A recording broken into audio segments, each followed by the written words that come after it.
저는 우리나라에서 요 가까운 대만에서 사역을 하고 있습니다. 대만은 참 중국하고는 정말 많은 그런 대립 속에 살고 있습니다. 또 여러분들이 잘 아시다시피 대만은 또 우리나라를 많이 도와줬던 나라입니다. 제가 초기에 가서 대만에 간 지 이제 올 7월 달에 34년이 되는데, 이게 초기에 이제 34년 전에 대만에 가서 들은 얘기가, 우리나라의 처음에 이제 만주에 있을 때 국민정부를 도와줬던 나라가 대만이에요. 그래서 나이 드신 분들은 이 대만에 대해서 잘 알고 있습니다. 이제 중화민국이라고 그렇게 부릅니다. 지금 이제 대만이라고 많이 타이완이라고 그러는데, 옛날에는 이제 자유중국이라고 많이 그랬어요. 제가 이제 대만에 간 지 3년이 되니까 우리나라하고 국교가 단교가 되고, 이제 우리나라는 중국과 이제 국교가 수립이 됩니다. 그 뒤부터는 이제 점점 대만에 있던 사람들이, 이제 한인들이 중국으로 많이 가고, 또 공부하던 학생들도 중국으로 많이 이동을 하고, 그래서 대만이 그 뒤부터는 이제 좀 수그러들기 시작을 했어요. 그래도 항상 보면은 그 조그만 나라인데, 우리나라의 경상남북도밖에 안 되는 조금 더 큰 나라인데도 우리나라한테 지질 않아요. 지금은 GNP가 우리나라보다 더 앞서 있습니다. 제가 이렇게 보면은 우리나라가 월등히 모든 면에서 앞선데, 왜 대만이라는 이 조그만 나라가 전 세계적으로 그렇게 영향력을 가지고 있을까? 여러분, 대만 사람들은 이 조그만 나라인데도 불구하고 어디에다가 기죽지를 않아요. 중국한테도 아주 떵떵거리고 있습니다. 항상 위협을 받고 있어도 그 조그만 땅 안에서 뭐 대포를 쏘든지 이렇게 대항을 합니다. 근데 그거를 보면은 참, 저 중국에서 핵무기 하나만 떨어뜨리면 끝나는 나라인데 왜 이렇게 정말 이렇게 담대할까, 그런 마음을 가질 때가 있어요. 이유는 있습니다. 대만이 이제, 여러분, 이제 보이지 않는 쌀, 반도체죠. 반도체가 없으면 못 살아요. 지금은 뭐든지 이것도 반도체가 들어가야 되고, 전자올게임 키보드도 반도체가 들어가야 되고, 음향기계 모든 게 다 반도체가 들어가야 돼요. 전 세계 반도체의 54%가 대만제예요. 우리나라도 삼성에서 대만제 반도체를 씁니다. 부속품을 쓸 수밖에 없어요. 왜냐하면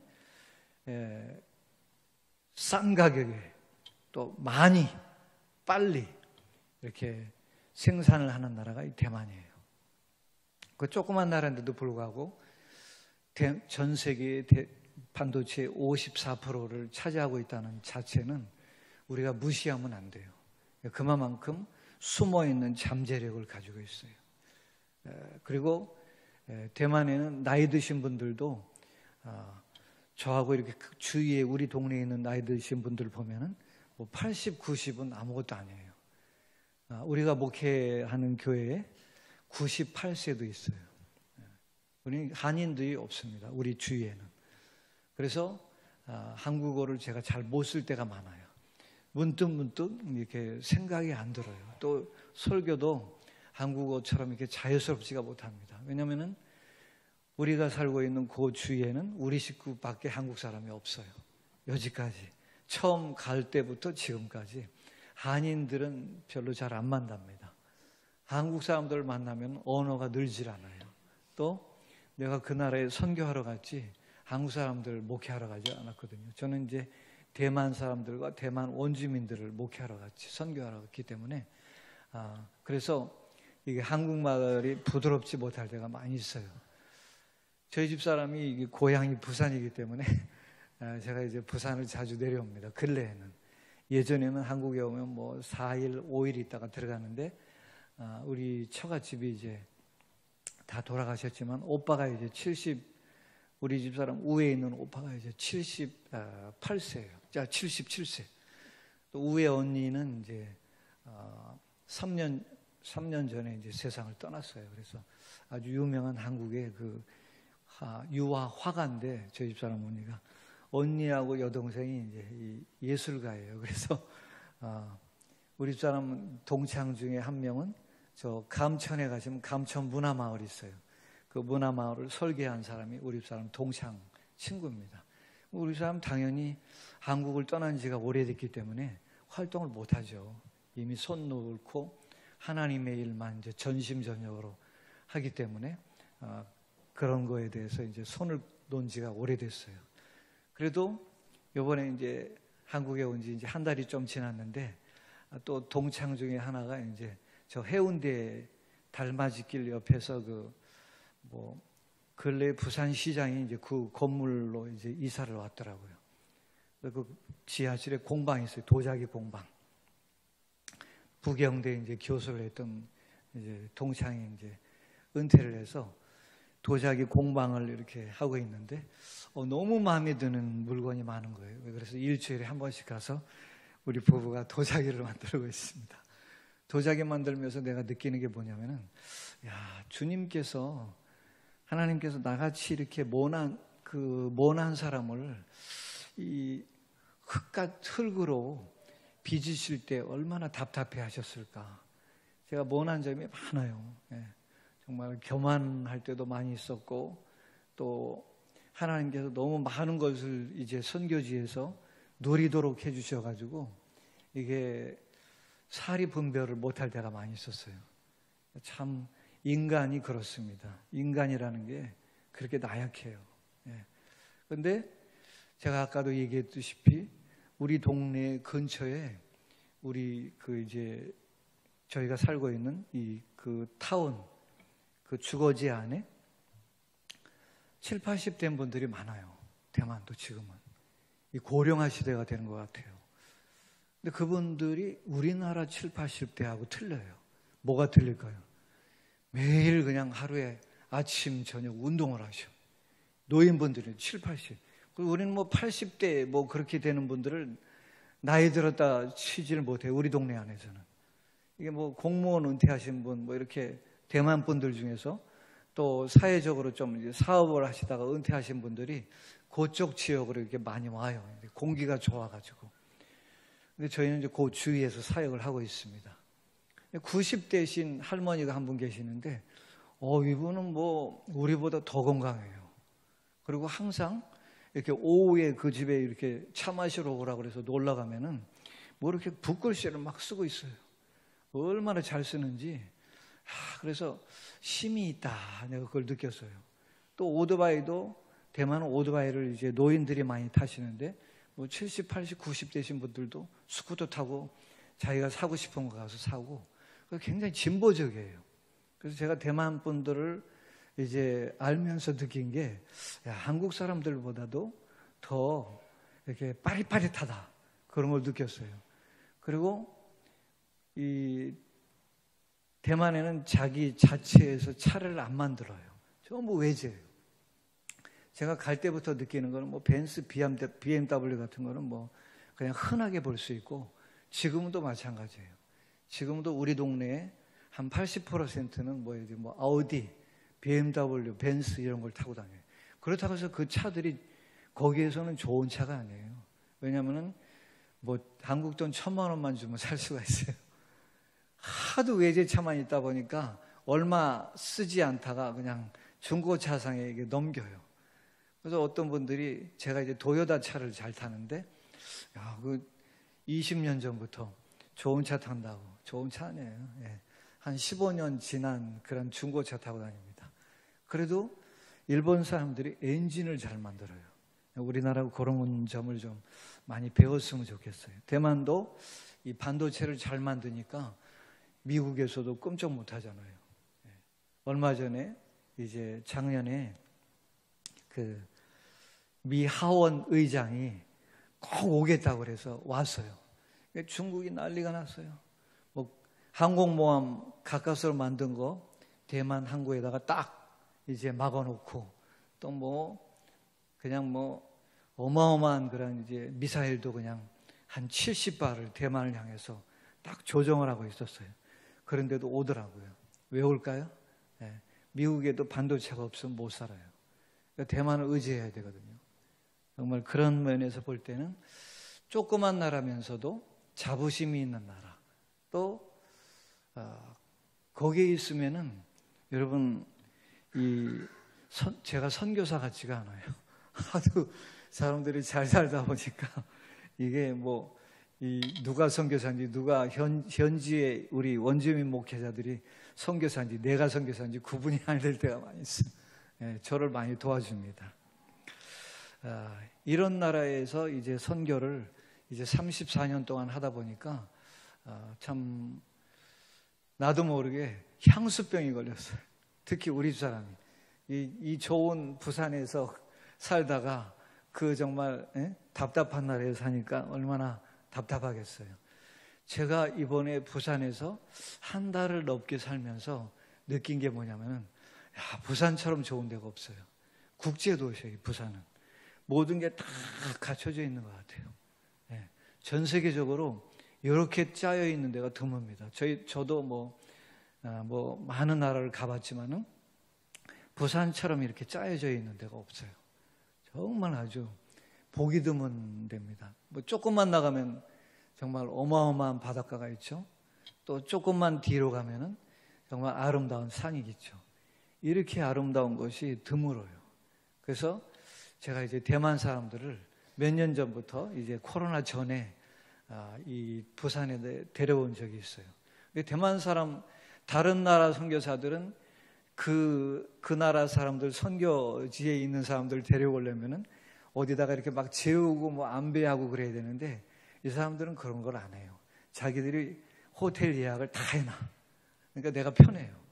또 어디 방문할 거를 다 정해놔. 그러고서는 내가 할 거는 뭐냐? 관광버스만 그냥 이렇게 안배하면 돼요. 관광버스 회사에다가. 그러니까 다른 나라 선교사님들은 우리나라 오려면은 어디다가 밥 식사 부탁해야 되고 어디다가 잠자리 부탁해야 되는데 이 사람들은 자기들이 다 하니까 내가 힘이 안 들어요. 그래서 한 5년 전에 이 부산에 왔다 갔는데 저기 해운대 옆에 호텔을 이렇게 좀 비즈니스 호텔인데 그걸 예약을 했더라고요. 방을 전체를. 그래서 제가 거기서 처음 잡았습니다. 해운대 앞바다 이렇게 보면서 호텔에서 자면서 또 그 안에 이렇게 풀장도 있고 아주 좋더라고요. 이렇게 조그만 나라가 복 받는 나라는 딱 하나예요. 여러분이 모르는 사실이 많아요. 대만에 대해서. 여기는 이제 1대 총통, 2대 총통까지 기독교인이에요. 또 3대 총통까지 기독교인이에요. 그러다 보니까 이 나라에 이 밑에 깔려있는 힘이 거기서 나오는 거예요. 우리나라도 좀 그런 이제 기독교 지도자가 많이 나왔으면 좋겠어요. 그러면은 나라가 강해집니다. 틀려요. 확실히 틀려요.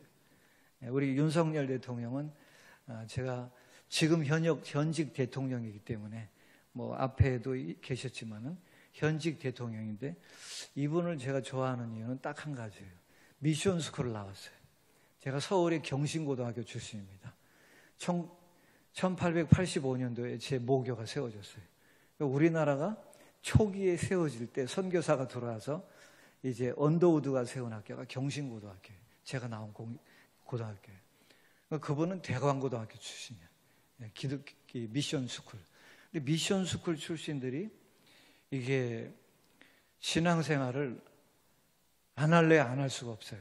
왜냐하면 학교에서 매일 듣는 게 성경 용어니까.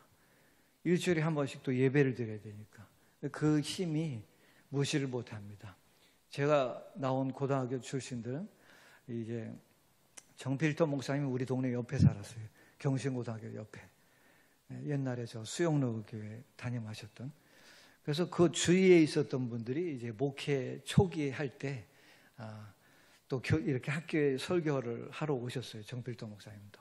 그런 분들이 이렇게 우리나라에서 조금 이렇게 목회하시는 분들이 그때 당시에 젊었을 때 우리 학교에 와서 설교를 하셨기 때문에 그분들에 대해서 설교를 계속 들으니까 학생 시절부터 이제 신앙생활을 안 가질래야 안 가질 수가 없어요. 대만 얘기를 하다 보면은 정신이 없습니다. 좀 중국어로 해야지 제가 재밌지. 중국어로 안 하고 한국어로 하면은 제가 재미가 없어요. 그래서 설교도 이 한국어 설교를 안 한 지가 너무 오래됐기 때문에 제가 한국어로 이렇게 PPT를 띄워가면서 설교를 하겠습니다.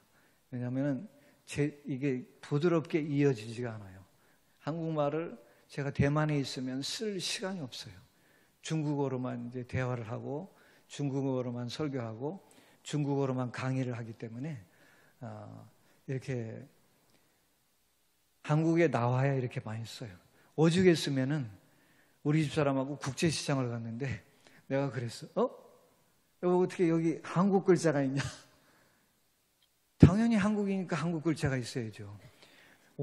한국 글자를 볼 일이 없으니까 국제시장 가서 한국 간판이 써 있는데 순간적으로 우리 어떻게 이렇게 한국 글자가 여기 있지?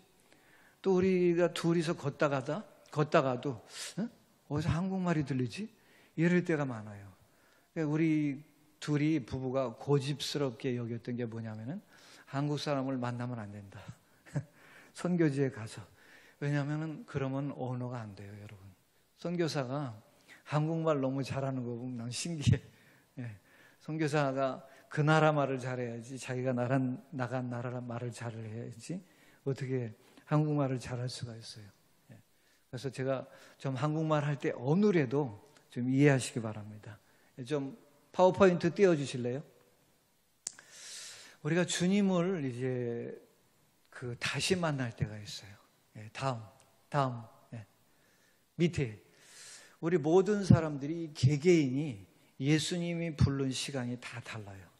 어떤 사람들은 저 같은 경우는 어머니 뱃속에서, 또 어떤 사람들은 청년 때, 어떤 사람들은 이제 중년 때, 어떤 사람들은 노년 때 예수님이 부르십니다.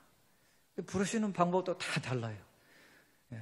저 같은 경우는 뭐 자동적으로 태어나다 보니까 제 모교회가 130년 된 교회예요. 저는 고등학교 때부터 역사가 130년 안 되면은 치지를 하는 것 같아요. 내 모교회도 130년이 넘은 교회예요. 또 내가 나온 고등학교도 130년이 넘은 고등학교예요. 다 이렇게 그 자란 배경이 다 달라요. 그러니까 하나님께서 그에 맞게끔 부르시는 거예요. 방법이 다 달라요. 부르시는 방법이. 참, 이 부르시는 방법이 다 다른데 예수님을 만나야 될 때는 그 기회를 놓치면 안 돼요. 나이가 드셔도 마찬가지예요. 예수님이 나를 다시 만나 주실 때가 있는 거예요. 여러분이 잘 아시는 그 월트 디즈니라는 사람이 있어요. 이 사람은 이제 디즈니랜드를 만들었어요. 제가 이제 미국에 LA 갔을 때 그 디즈니랜드를 그때 갈 때가 아마 25년 전인 것 같아. 줄을 서는데 이거 한 끝도 없이 이제 줄을 서야지 들어갈 수가 있어요. 그때는 오죽했겠습니까? 우리나라의 해외 이게 연지가 얼마 안 됐었잖아요. 그러니까 한국 사람들이 어마어마하게 많더라고. 25년 전에 처음 월트 디즈니랜드를 갔는데 어마어마해요. 전 세계에 유명한 데는 디즈니랜드가 없는 것이 없습니다. 그만큼 경제적으로도 큰 축복을 받았죠. 그런데 월트 디즈니는 사실은 부유한 가정에서 자라질 않았어요. 굉장히 어려운 가정에서 자랐어요. 9살 때부터 그림을 그리고 싶어 했어요. 그런데 도화지가 없었어요. 살 돈이 없는 거예요, 집안에. 그래서 그나마 이제 열심히 그런 꿈을 버리지 않고 중학생이 됐을 때는 신문 이제 배달을 해가지고서는 그 받은 돈으로 도화지를 사고 또 이제 화폭을 사고 또 여러 가지 그 도구를 사서 그림을 그리기 시작했어요. 고등학교 때는 자기가 어느 정도 자부심을 가졌어요. 이 정도 그림을 그리면은 잘 될 거야. 앞으로 내 길은 창창 열릴 거야. 여러분 중국어로 창창이라는 건 항상 열린다는 거예요. 창창. 그래서 항상 열릴 거야. 그렇게 생각을 했어요. 그래서 고등학교를 졸업하고 여러 곳에다가 이제 취업 원서를 냈습니다. 한 군데도 뽑질 않은 거예요. 이름이 없잖아요. 또 유명한 학교 출신도 아니고. 그러다 보니 이게 점점 이제 어려워지기 시작하는 거예요. 가까스로 한 곳에서 출판사에서 월트 디즈니에게 오라고 그랬어요. 와서 그림을 좀 그리라고 해서 어느 정도 하다가 한 달도 안 됐는데 너는 그림에 소질이 없어. 너는 아무리 생각해도 그림하고는 거리가 먼 것 같아. 야, 월트 디즈니가 누군데? 초기에는 그랬어요. 그래서 그런 직장에서도 쫓겨나는 그런 어려운 그런 상황을 당했어요. 아니, 잘 나가야 되는데 그러지를 못하는 거예요. 그래서 그가 정말 모든 것을 좌절하고 어느 날 밤에 동네에 이제 어느 교회를 찾아갔어요.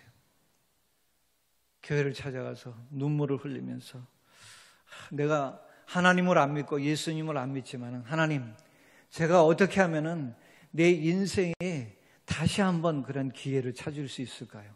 낙심하면서 있는데 뒤에서 목사님이 이 어깨를 탁탁 치면서 형제요, 왜 이렇게 눈물을 흘리고 낙심하고 있냐고.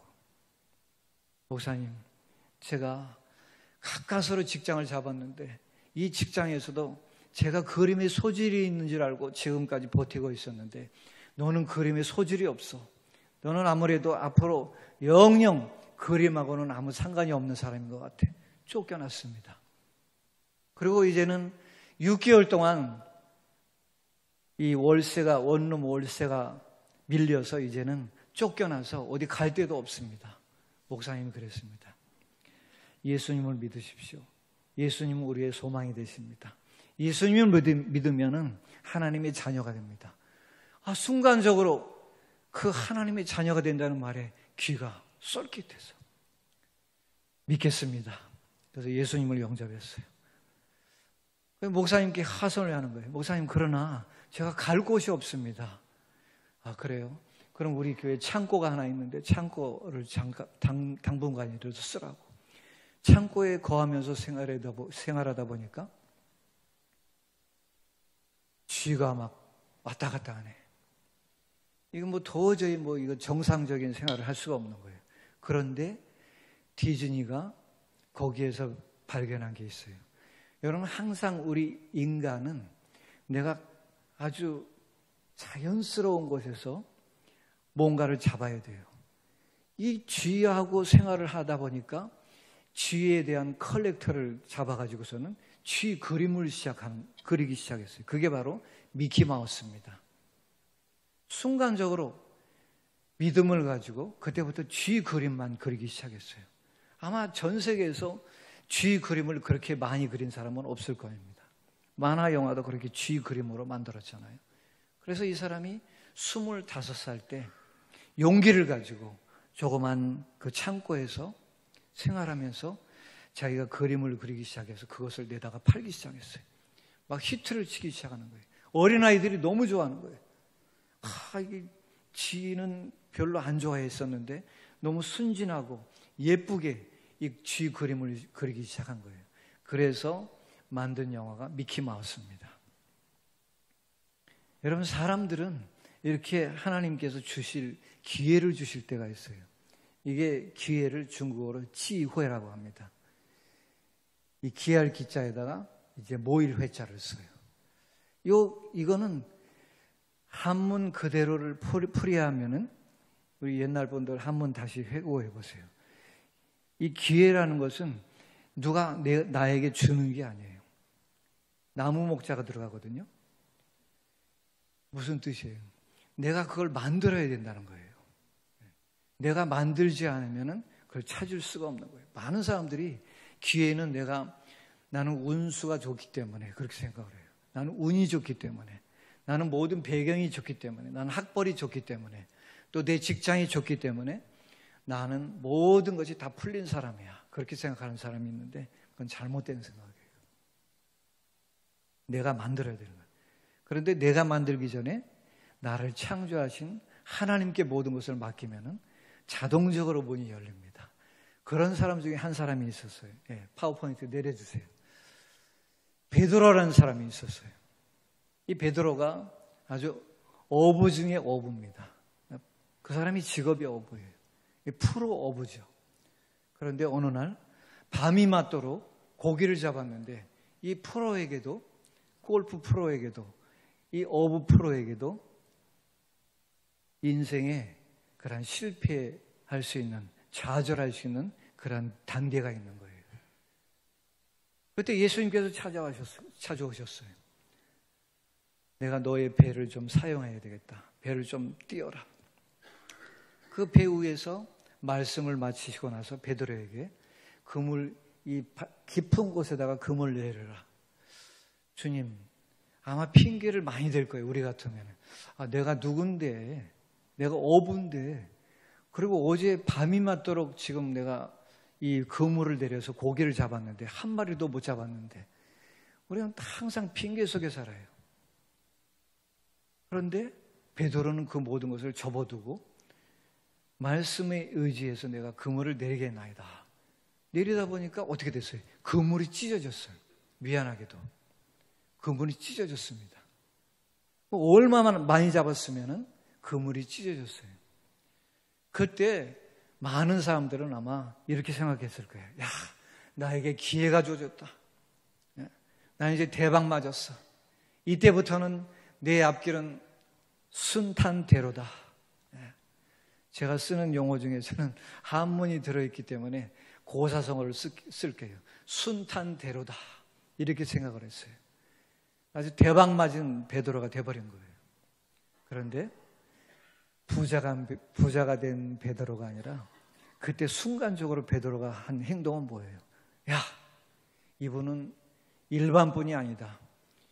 일상적으로는 이제는 모든 게 다 얻었어 그렇게 생각을 할 텐데 부자가 된 베드로가 아니라 주님께 그대로 무릎을 꿇었어요. 주여, 나를 떠나소서. 나는 죄인이로소이다.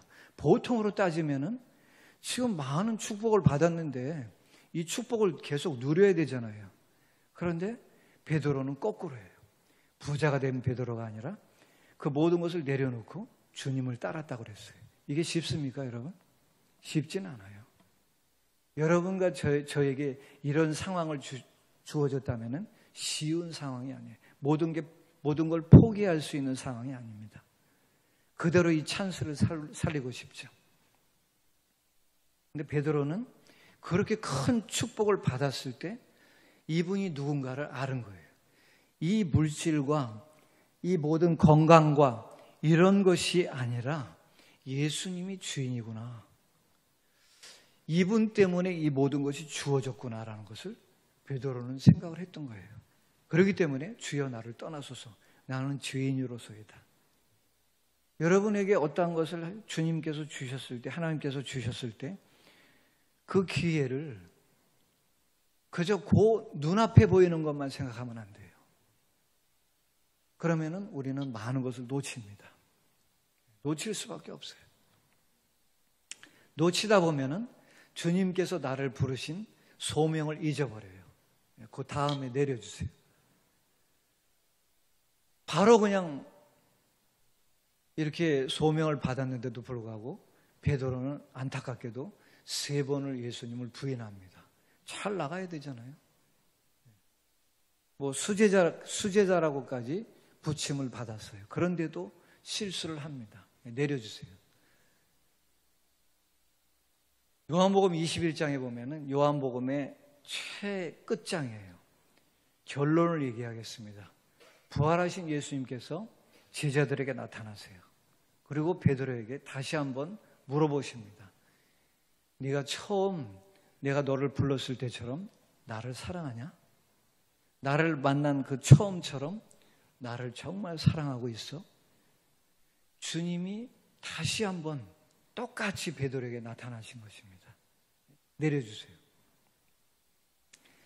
주님이 다시 나타났을 때 어떻게 했어요? 똑같이 베드로의 배를 사용하시고 또 그물을 사용하셨어요. 여러분, 성경은 항상 반복적입니다. 베드로가 3번 주님을 부인했지만 또 3번 또 베드로에게 물어보셨어요. 내가 나를 사랑하냐? 내가 나를 사랑하느냐? 내가 나를 사랑하느냐? 실수했을 때와 또 다시 한번 기회를 주셨을 때는 예수님은 똑같이 쓰세요. 처음에도 베드로의 그물을 통해서 고기를 많이 잡게 하셨어요. 두 번째도 마찬가지예요. 얼마나 베드로가 이제 베드로에게 말씀하셨어요. 갑자기 나타나셨을 때 베드로가 주님인지를 몰랐습니다. 얼마나 세상 속에 취해서 살았으면 예수님이 옆에 계셨는데도 몰라. 부활하신 예수님이 바로 계시는데도 모르고 있어 지금. 지금 예수님이 이 자리에 예배하고 계시는데도 내 마음이 정말 예수님께 향한 것인가, 아니면 예수님께서 잠깐 주신 축복에 지금 전전긍긍하고 있는가. 또 예수님이 베드로에게 너 어저께 한 마리도 못 잡았지? 똑같이 생각나게 하시는 거예요. 그물을 이제는 깊은 데가 아니라 오른쪽에다가 던져라. 확실하게 비전을 주시는 거예요. 알려주시는 거예요. 오른쪽에 던져. 던지니까 어떻게 됐어요? 153마리가 잡혔다고 그래요. 성경에 보면은. 153마리는 뭐예요? 우리나라 그 볼펜, 옛날 볼펜 보면은 모나미 볼펜인데 거기 모나미 153이라고 써 있어요. 그 회사를 만드신 모나미 회사 그 사장님이 장로님이에요. 얼마나 대박이 터졌으면은 너무 잘 돼가지고 모나미 볼펜 옆에다가 153이라고 썼어. 베드로가 예수님을 다시 만났을 때 받았던 축복을 나도 누려야 되겠다. 그래서 153 거기 써 있어요. 잘 보세요. 첫 번째도 예수님은 베드로의 그물을 사용하셨어요. 두 번째도 예수님은 실패한 베드로의 그물을 사용하셨어요. 여러분, 항상 우리가 주님을 따라간다고 하지만은 우리가 실수합니다. 실패합니다. 어떤 사람들은 그래요. 내가 예수님 믿었기 때문에 항상 성공해야 돼. 잘 돼야 돼. 건강해야 돼. 이렇게만 생각하는 사람들이 많이 있어요. 그건 오산이에요. 우리가 대만 사역을 할 때 정말 하나님께서 얼마나 축복을 주시냐면은 물질 하나도 없는데도 720평 땅 주시고 건물 짓게 해주시고 또 여지까지 대만의 역사 중에서, 선교 역사 중에서 장로교, 저는 타교다니는 잘 모릅니다. 장로교 선교사들 중에서 대만 원주민교회 250교회를 순회한 선교사는 아직은 없어요. 앞으로는 모르겠습니다. 하나님이 그렇게 축복을 해주시더라고요. 뭐 중국어도 잘해서 그렇게 축복을 해주셨지만, 우리가 대만에 간 지 10년 됐을 때 그렇게 많은 우리보다 앞에 오신 그런 선교사님들이 많이 있었어요. 20년, 30년 되신 분들도. 그런데 우리나라 그때 당시에 경배 찬양이 얼마나 유행했냐면은 그 온누리교회 서울에 이 경배와 찬양팀이 전 세계를 돌아다녔어요. 근데 그 하영우전 목사님 동생이 이제 하스테반인데 대만에서 대형 집회를, 경배와 찬양 집회를 하는데 그 통역관을 우리 집 사람을 썼어요. 네. 얼마나 중국어를 정확하게 이 사람, 우리 부부가 썼냐면은 다른 사람들이 그렇게 많은데도 선교사들 중에서 이 통역을 그 집회하려면은 여러분 그 앞에서 인도하는 사람들 안 쉽니다. 그냥 한 시간에 그냥 수십만의 단어를 써야 돼요. 이 대중을 이제 감동시키려면은. 그때 처음 대만에서 그 국부기념관에서 대형 집회를, 경배와 찬양 집회를 했을 때 통역을 했던 사람이 저희 집사람이에요. 경상도 발음이 이렇게 중국어 발음하고 비슷하다 그러더라고. 그랬기 때문에 그런 게 아니에요. 우리는 한국 사람들 안 만나고 이 대만 사람들만 만났기 때문에 그렇게 전문적인 용어도 많이 빨리빨리 쓸 수가 있었던 거예요. 그런데 하나님이 그렇게 세워주셨을 때 겸손해야 되는데 겸손하지 않으니까 하나님께서 이렇게 탁 낮추시더라고요. 제가 얘기하려고 하는 이유가 여기 있어요. 여러분, 그리스도인들 또 모두가 다, 저와 여러분 다 실수할 때가 있습니다. 베드로와 마찬가지도 실패할 때가 있어요. 그런데 주님은 다시 만나주십니다. 다시 만나주세요. 아까 파워포인트 띄워주세요. 그 앞에 거. 예수님께서 부활하시고 나서 뭐를 피웠어요? 숯불을 피워서 제자들을 불렀어요. 그래서 떡과 고기를 거기에다가 구워서 나눠줬어요. 그런데 처음 숯불에서 베드로는 실패했어요. 처음 숯불이 어디였어요? 예수님께서 고문당하실 때 베드로하고 거기서 있었어요. 거기에서 숯불을 쬐고 있었습니다. 숯불을 쬐고 있는데 조그만 여자아이가 오더니 당신 예수님과 함께 있었던 사람인데 3번이나 물으니까 나는 예수님을 몰라. 3번이나 부인했어요. 또 예수님은 똑같은 지금 숯불을 피우고 계세요. 2번째 숯불에서는 예수님이 똑같이 3번을 물어보세요. 베드로가 3번을 부인했거든요. 3번을 똑같이 물어보시는 거예요. 이 성경 언어적으로 들어가서 보니까 그 그물과 이 숯불은 동일한 단어를 가지고 있더라고요. 동일한 뜻을. 우리가 인생 살다 보면 실수합니다. 실패합니다. 그런데 여러분이 그때 누구를 찾을 거예요? 여러분이 잘 지금 나가실 때 누구를 찾고 계십니까? 내 중심에 예수님이 계십니까? 아니면은 내 힘 때문에, 내 배경 때문에, 내 실력 때문에 이렇게 됐다고 생각을 하십니까? 자칫 잘못하면은 우리가 예배 참석하는 것도 형식화가 될 수가 있어요. 제가 모태신앙이다 보니까 신앙생활이 이렇게 굴곡이 없어요. 그냥 무조건 다 이렇게 올라갔어요. 부교육자 할 때도 제가 서울에서만 했어요. 지금 해오름 교회라고 있는데 여기는 지금 한 5천 명 정도 성도가 되는데 제가 그 교회에서 부목사를 했습니다. 지금 그런데 옛날에는 뭐 대단했죠. 뭐든지 이렇게 돼야 돼. 이렇게 되는 게 없었어요. 그냥 뭐 내가 실력도 있고 또 내가 신앙적인 배경도 있고 이렇게만 돼야 되는 거예요. 그런데 그건 인간적인 착각이에요. 사람의 착각은 어느 정도예요? 내가 기도를 할 때 예수님이 내 기도 속에 들어와야 돼. 내 기도에 맞춰줘야 돼. 이 기도에 틀리면 안 돼. 그 기도 안 해. 그리고 뭐예요? 내 신앙생활이 예수님께서 내 신앙생활을 맞춰줘야 돼. 그래야 기분이 좋아요. 내 신앙생활이 예수님과 맞춰지지 않기 때문에 자꾸 형식화되는 거예요. 제가 그렇게 되더라고요. 습관화되고 사역도 습관적으로 하게 되고 기도도 습관적으로 하게 되고 진심으로 전심으로 해야 되는데 그런 게 식어드는 거예요. 당연히 예수님이 나를 싫어하시죠. 여러분도 마찬가지예요. 신앙생활 하는데 내가 여기 지금 예수님과 함께 1대1로 지금 만났다고 생각해 보세요. 제가 이제 60 중반인데 우리 손녀가 큰 애가 이제 국민학교 3학년입니다. 그런데 조금 이렇게 단계가 올라가면서 나이 단계가 올라가면서 제가 생각하는 게 저도 이제 몇 년이면 70이에요. 3년만 있으면. 그런데 조금 제가 주님 앞에 선다고 생각을 하니까 아찔하더라고요. 야, 어느 순간에 내가 세상을 떠났어. 그럼 내 앞에 주님이 계셔.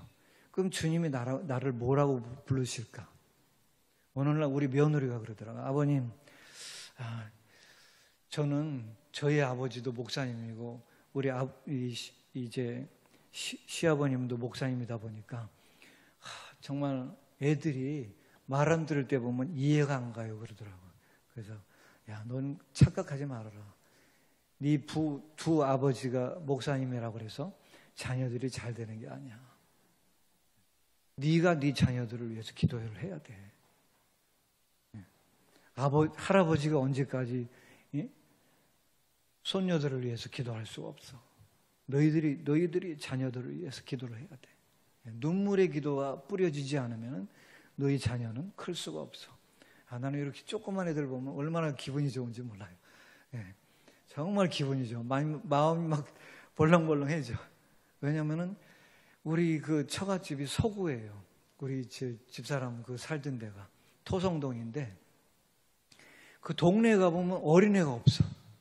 전부 노인네야. 60, 70, 80 막 이래요. 전부 허리 꼬부라져가지고 이렇게 하고 다녀요.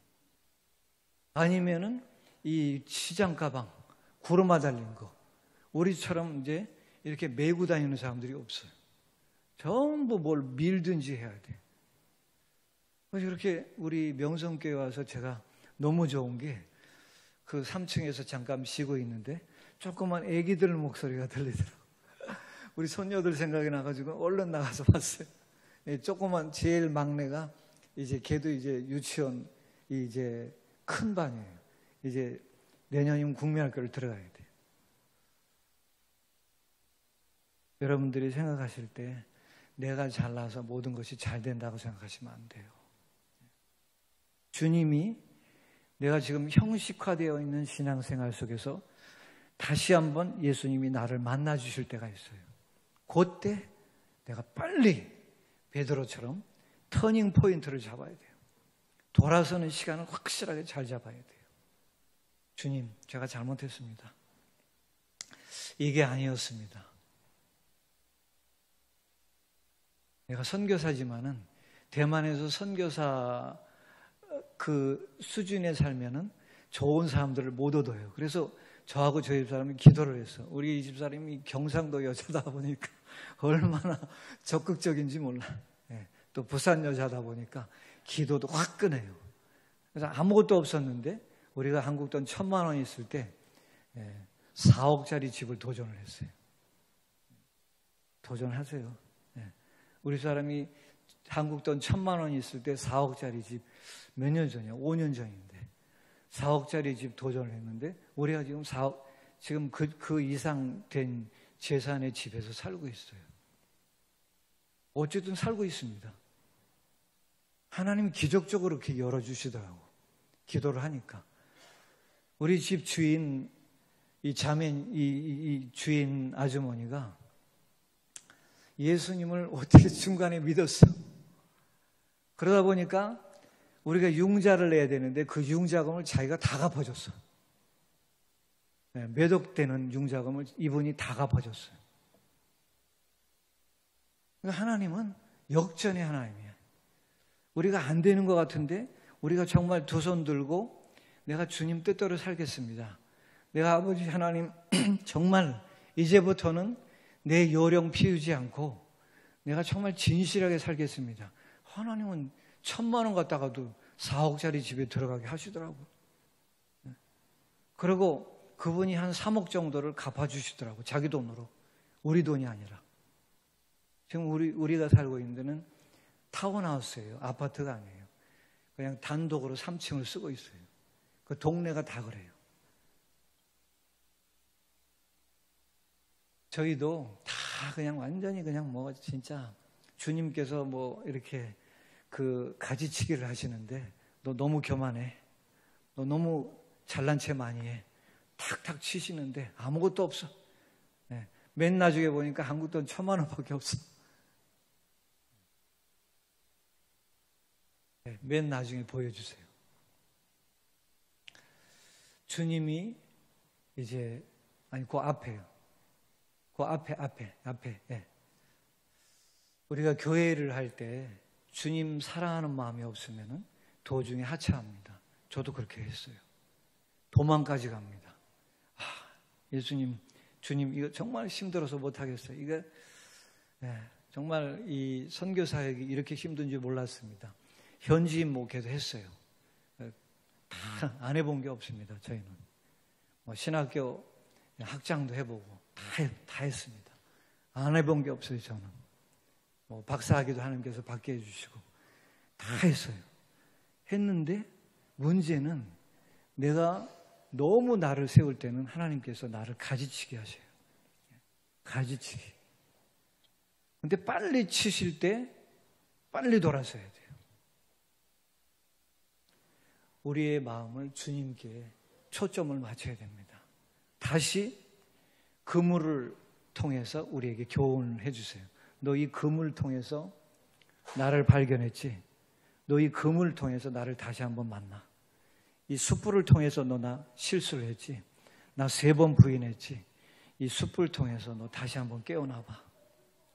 항상 예수님이 쓰시는 그 방법은 반복적이에요.